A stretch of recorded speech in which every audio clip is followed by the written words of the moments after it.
So once more, we come back to the main problems where all problems fall under, whether it is crimes committed among people, the lack of living elements, and the social treatment or interaction among people.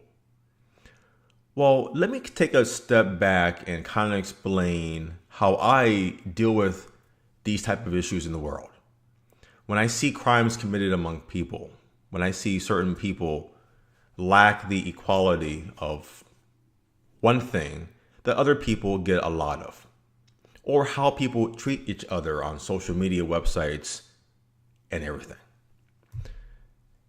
And this helps to define something about me as a person.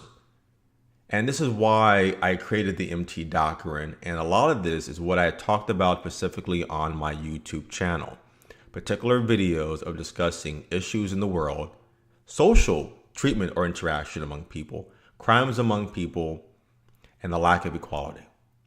When I live my life, I follow a personal doctrine, which is what the YouTube channel is, the MT Doctrine. And these are the main things that I do for addressing the issues in the world. And this is the baseline of what the outline for change is all about. So let's get to it. Now, I said this many times before, but the first one is the world contains evil. I understand that. It's really important. Bad people do bad things. History is proof of that. Wars, Hitler, racism, sexism, homophobic, and the list goes on. I understand that the world contains evil. I also know that the world contains good, that there are individuals in history that has stood up and has fought against bad and evil. Case in point, Abraham Lincoln. Slavery is an evil thing in our history of the United States, of the world. And Abraham Lincoln was a person that stood up against evil to do good and to do what was needed. So the world contains evil, but it also contains good. I also understand that because of this, I know that human beings are aggressive animals. Now, this was a particular quote that I mentioned that came up during a documentary by Ken Burns called The War. I think it was disc number 5. And there was a World War II veteran that said, the world contains evil. Because human beings are aggressive animals. He lived during that time period of World War II with the horrible genocide of the concentration camps that happened during that time period. The slaughter that happened among the people, whether it was from Japan, from Russia, Germany, to even the United States. It was a very horrible time. You could say that during that time period, it was literally hell. And being aggressive animals is something that's very clear. We are untamed. No one taught us how to be good. No one taught us the right way to interact with each other. Yes, there's the 10 Commandments for a religious perspective. Yes, we have our laws in place. But that doesn't do anything. When police kill unarmed people for no reason, not taking consideration of life. We talk about humanity. We don't have humanity when we commit crimes among people, when we treat each other poorly. No one taught us really all of that. We kind of figured things out along the way. And some good people, Gandhi, Martin Luther King Jr., Abraham Lincoln, among others, tried to give their values for having a good society structure. They did their very best. But again, we are aggressive. And as aggressive animals, we do acts of human aggression. We're very aggressive. And I'll talk about this further, but this is something that I talked about a lot on the MT Doctrine on the YouTube channel. And some of these acts that makes us aggressive are things like we are judgmental, we are self-centered, we are entitled, we are oblivious with what we do, we are misanthropy. So I'll talk about that further, but this is something as part of my own life that I have to be aware of. And what I do know So when I see somebody being judgmental, they're just being an aggressive animal because that's what they are. If someone is doing misanthropy towards a group of people based on their color or their sex or their financial class, they're doing it because they are untamed. They are aggressive animals in the wild. Okay. I also understand something that's also important, and that is I believe in something called a private realm and what is acceptable. I think that you have a personal right to your opinions, to your preferences, your likes, your dislikes, your beliefs. You are entitled to that. I firmly believe that. So you're entitled to like a certain person or not like a particular race or sex or sure. That's what makes you you, right? So that's fine. But I think those type of opinions and preferences and beliefs, some of those could be very extreme and very hateful and not acceptable. Those kind of opinions and ideas should be kept in the premises of your home or in your mind, basically your virtual world. That is not really something that should be shared among the outside. Let me give you an example. Donald Sterling. So we heard about this thing that happened in 2014 or something like that, about Donald Sterling and his mistress or something having a conversation about he doesn't want her hanging around black guys. They're horrible. And he got a lot of trouble for that. And that sparked other conversations that came up, like things he said in the locker room about his beautiful black beauties or something like that. His racist comments about Hispanics and some apartment complex that he manages or owns, I guess, since he's very rich. Well, I didn't mind that he has these opinions that he was having in his own home. He's entitled to that. Not everybody's going to like everybody, so he can not like you because of your color or something like that. But when it gets into the public realm, then deals are off. So you need to make sure that whatever your beliefs are, and if some of them are extreme or very hurtful or hateful, the right word is hateful, that needs to be kept in the premises of your residence or in your mind. Don't speak it because it becomes public and bad things will happen. That's what I believe in. So you have the right to your opinions, but it should be kept privately. So what about what can be done in a private realm? That's important. The key thing is that we have to coexist on this planet. This planet was not made for just one person. Okay, I mentioned this before. You're nothing more but a speck of sand on a beach that's blended in. I can't tell you apart. So you have to coexist in this public realm. You have to be nice. I know that's a very tough thing. I don't have to be nice to people. What are you talking about? Well, be nice. Treat others how you want to be treated, because you would want to be treated with respect, dignity, fairness. You would want that too, though. So be nice because, again, we all have to live on this planet together and work together. Do the right thing. Do the right thing in terms of don't take things that don't belong to you. Don't say hurtful things that doesn't really accomplish anything. Don't do that. Again, be a good person. I'm assuming that when you wake up in the morning, are you telling yourself, I want to be a bad person today. I want to be this very mean person, spiteful person. That's what I want to be. Are you telling me that's what you are saying in the morning? I don't think so. If it is, then you got some serious problems. You got serious issues that you need to address. I don't think people wake up thinking that. I think you just want to do what is right. You want to be a good person, the best that you can be. You have to assume that.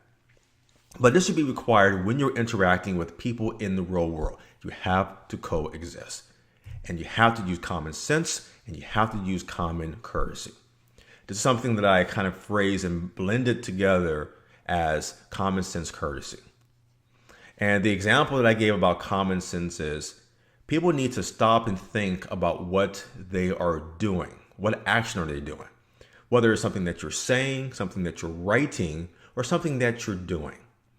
So before you walk across the street, what do? You need to stop and think about what you're going to do before you do it. So in this case, you will look both ways across the street to make sure that it is safe. And this is part of basically using common sense, that you need to stop and assess, what am I doing? And is it something that is safe, or is it something that is the right thing to do? Is it a good thing? So if you're looking at somebody, you don't like them because of their sex. You don't like women. Okay? Well, and if you want to say something verbal about it, or you want to tweet about it and do a nice mean internet troll comment, you should stop and think about that and go, that's not a nice thing to do. That's common sense. So I'm not going to do that. So therefore you don't do that. And common courtesy basically means but considering the other person, putting yourself into their shoes. That if you discriminate against somebody because of whatever reason it could be, because of religion, because of sexual preference or body size, well, would you like it if I insult you based on your color or your religion or something that you're very passionate about? You would be pissed off. So what makes you so special? Because guess what? You are not the center of everything. You are nothing. We're all nothing. We have to coexist together. Now, we are meaningful, but we're meaningful for the people who care about us, our family and our friends. You have to coexist. And this is what I firmly believe in and how I execute in my life. I believe in coexisting, about doing the right thing and having common sense and thinking of other people, because I don't want to be disrespected, or my family as well. And I know that I'm not the center of everything. I try to live the best that I can in my life. Okay. So the other thing that I really do, this is something that has been very, very, impactful, is I look at an issue that goes on, whether it's a police shooting, something racist that happens, something sexist or homophobic, and I look at it and go, what is the impact to me? How does it impact me? Okay? Does it impact your life? Okay? So for example, gay marriage, and I mentioned this also on another video segment on the MT Doctrine. So a lot of people in this country, in the United States of America, they are against gay marriage. It's horrible. They're going to go to hell. Well, guess what? How does that impact your life? It doesn't. So why are you bitching and complaining about something that doesn't impact you? If you're saying, well, it's against religion, it's a bad thing, then go to hell, then fine, then they will go to hell. That has nothing to do with you. So why are you even talking about it? Why are you so angry about it? Why are you just whining like a little bitch about it? It doesn't impact you. So shut up and do something else that is meaningful in your life. This is common sense, but most people do not have common sense in this fucking country. Does it impact your life? If it doesn't, then don't worry about it. That will be their problem, right? Fine, then they'll go to hell. Oh, I think fat people should stop eating all the junk food and they should exercise. Blah, blah, blah. Then that's their problem, though.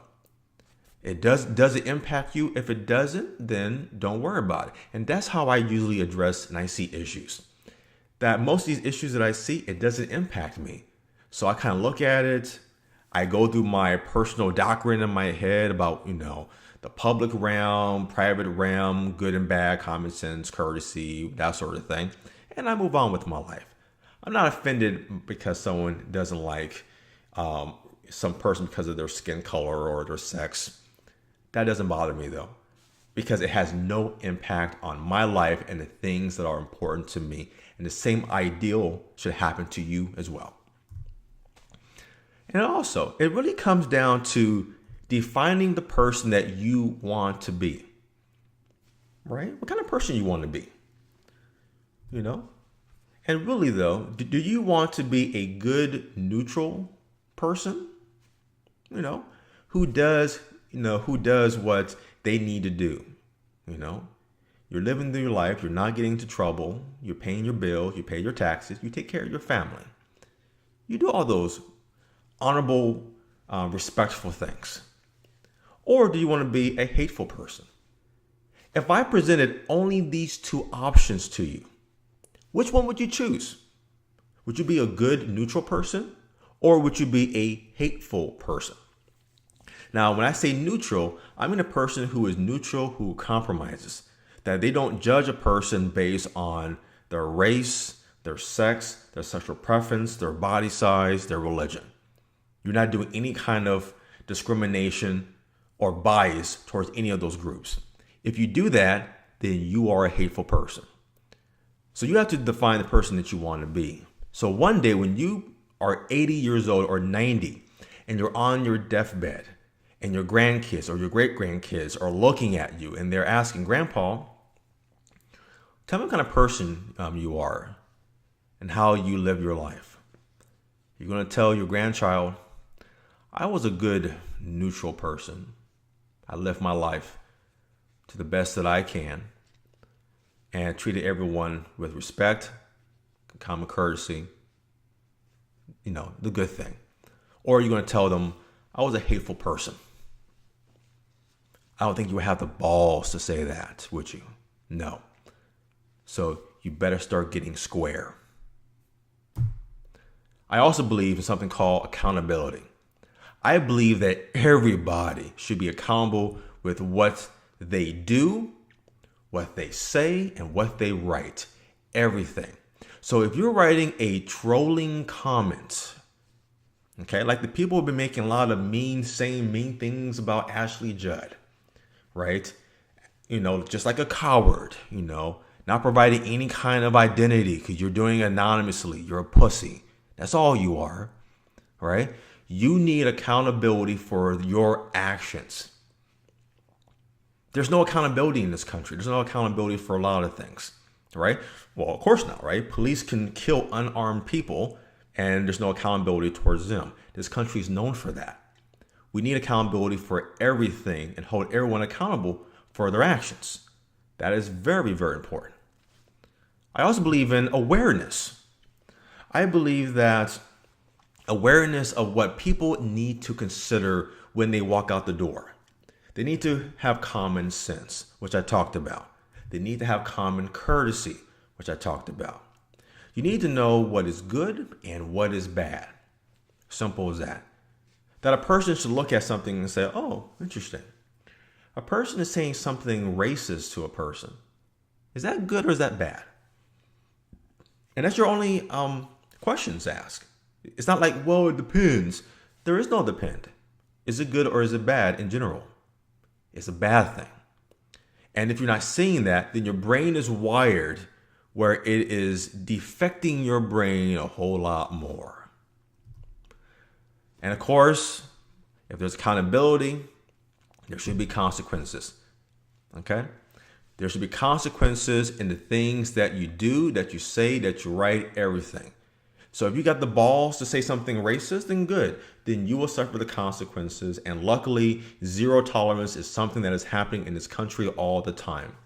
Actually, around the world, though, right? Some person on some airplane, some Asian airplane, was complaining about peanuts not being served on a plate or something like that. What happened? She got fired. People don't like meanness. If you're mean, if you're hateful, you're the minority. You're getting blacklisted. You have consequences because that's not acceptable at all. Now, the reason why I say consequences is, and the reason why I believe in, well, everyone has the right to their opinion, their preferences, their beliefs, is you can't change people. I'm not going to change you at all, though, in terms of for you to think like a good person or to do the right thing. I can't. Okay? That's why I always believe that you have a choice. You have choices all the time with the things that you do, that you say, that you write. No one's pointing a gun to your head. No one's forcing you to say anything. You are given choices all the time for how you live your life. Simple as that. With who you marry, how you work, all of that. You are the driving force for why that happens. But understand that with choices, it can lead to consequences.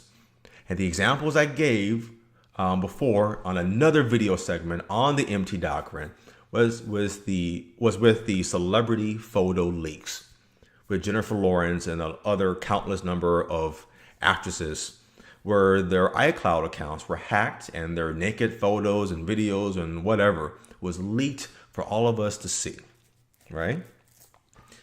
And and they were mad. Oh, Jennifer Lawrence was like having a temper tantrum. She was mad about it. And that's understandable, right? That's a very private thing that you did not want the world to see. But guess what? Okay? That was her choice. It was her choice that she wanted to take pictures like that or videos like that or anything like that. She made that conscious choice of saying, I want to do this for XYZ reason. It was some kind of a long-term relationship with a boyfriend and she wanted to send him something racy or something like that. No problem. Like I said, you have the right to your opinions, your beliefs, your preferences. You have every right to that because you can't change people. So she made her choice. But there's risk with choices that we make that could lead to consequences. And the risk could be, well, your account could be hacked. Somebody could take your email address take your pictures and send it even accidentally. That's possible. You lose your phone and someone takes it and they tweet it to all their friends. That's possible. There's so many possibilities out there. And if you don't like the risk involved with that, then you make different choices. So the consequence in her case is, well, everybody's seen her naked. It's not really a big deal, to be honest with you, though, but for her it's a big deal. And that's the only thing that matters, is that she made a choice. She does not like the what happened from that choice, so make different choices. Now, I wasn't bothered by the whole photo leak fappening situation because, once again, impact. This had no impact on my life. It didn't affect me in terms of my job, my family and friends, and what I do, what I'm passionate about. So I just went on about my day. Now, the last thing that I personally believe in as part of my personal doctrine is this is something that is not happening in the United States today. That is rewarding and protecting good contributing people. It always seems like the bad people get protected. The bad people do. It's like all the laws protects the bad people. No one protects us good people. I've never been to jail. Never been to jail. I pay my taxes. I pay my bills. I take care of my family. I do the right thing. And you do the same thing probably, right? If you're listening to this video right now, you probably are like, yes, I want to see what this outline for change is all about. You're doing that. You're curious. And that's what you're doing right now. And you do your responsibilities, right? You may have your own personal preferences, your own beliefs, what you like, what you don't like, right? We all have that. We're all different people. But you know what is the right thing to say, what's not the right thing to say. You have common sense, you have common courtesy. I'm assuming that you do. But a lot of people, so us good people, we're not rewarded. No one's protecting our best interest. Okay? I'll give you two very quick examples of this that illustrates what I'm talking about. Very recently, though, actually not recently, like a couple months ago in December of 2014, I'm in the living room with my family and there's a loud knock on the door. And I'm like, okay, what the hell's going on here? So I was about to get something to protect myself, but there was some person out there on the cell phone and I opened up the door and they said, hey, there's some guy who's trying to get into cars taking money. He'd been going around the neighborhood doing that. And I'm like, you son of a bitch. I'm a good person. These are good people in this community, and you are not being a good person. You are stealing. That is not the right thing. That is the wrong thing. That's a bad person there. Okay. So we're like, we finally got this guy. Let's set an example. So the police come, they arrest him, but because of some proposition that passed in California, he walked that night. He didn't get any jail time. Thank you for protecting the good people, the ones who pay their bills and their taxes and take care of their families and don't commit crimes, who don't steal, bad things. Thank you for protecting us. I appreciate that. Okay, I really, really do. What's another example I have? Oh yeah, this is a very quick one. So in another community, there is this guy who's like 50 years old, and he walks his dog. He walks around the community, and he likes to go up and talk to little girls. And one of the mothers saw that, some guy talking to her daughters. So she got out and trying to approach him. He just quickly, okay, I gotta go. And he did that a couple of times. And he likes to go to the park and kind of look at the kids. So she called the police saying, look, this guy is having very erratic behavior. You know what the police said? Well, he didn't do anything illegal. So unless he does something, when it's too late, then they're act. Thank you for watching out and protecting us good people. I really appreciate it. I've said this many, many, many times before. I feel like I have been kidnapped from I've been kidnapped from my home planet called Eartha, where we have intelligent beings. We have smart people. And I was kidnapped. I don't know how that happened. I was kidnapped and I was brought to this shitty ass planet called Earth, where I'm around a lot of dumb people. I personally feel that, and it comes out like a joke, but I really feel that. I feel like I'm an outsider in this because I can't be the only person that's seeing all of this madness behind it. I can't be, right? I can't be. Maybe I am. Maybe it's maybe you see something that I don't see. But it's very clear that 80% of this country are passive thinkers. They're sheep. They're unintelligent. And as 20%ers, we're trying to get through the day. We're trying to do the best that we can. I don't know. But this is what I call my personal doctrine. This is how I look at the world and how I analyze the world as a whole, and why I created the MT doctrine, and is the premise of why I am creating the outline for change. So from this particular conversation about the outline for change and me providing my personal doctrine, what I just talked about, it has provided the next set of videos in this series for the outline of change that will show exactly how I am presenting a solution, so how we can coexist, how you are entitled to your opinions and how you should keep that private, and how to keep things equal, balanced, and fair. We got a lot to talk about. We got a lot of video segments coming up, but this is basically what I want you to provide to get an idea of what I think about, how I try to address the world, how to deal with the world that I can't change, of solving the problem. This is how I deal with the world. This is my Band-Aid. So again, we got a lot to talk about, so let's keep going.